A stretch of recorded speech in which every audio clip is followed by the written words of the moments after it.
Self ലവിനെ കുറിച്ച് ഞാൻ ഘോരം പ്രസംഗിച്ചിട്ടുണ്ട്, നിങ്ങളോട് പറഞ്ഞിട്ടുണ്ട്. സെൽഫ് ലവ് എന്ന പേരിൽ മേക്കപ്പ് പ്രോഡക്ട്സും ഒരുപാട് ഡ്രസ്സുകളും ഞാനടക്കമുള്ള ആളുകൾ വാങ്ങിക്കൂട്ടിയിട്ടുണ്ട്. എന്നാൽ എൻ്റെ ഗുരുവിൽ നിന്നും അടുത്തിടെ എനിക്ക് ലഭിച്ച ഒരു സന്ദേശം അനുസരിച്ചിട്ട് സെൽഫ് ലവ് എന്ന് പറയുമ്പോൾ കൂടുതൽ നമ്മൾ ശ്രദ്ധിക്കേണ്ടത് നമ്മുടെ ഇഷ്ടങ്ങൾ പ്രാവർത്തികമാക്കണം, അതൊക്കെ, ബട്ട് നമ്മളോട് കൂടുതൽ സംസാരിക്കുക.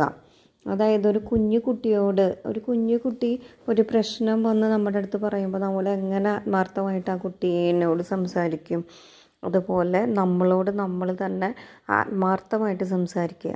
അത് ഒരു കണ്ണാടിയുടെ മുന്നിലുള്ള ഒരു മിറർ ടോക്ക് തന്നെ വേണമെന്നില്ല.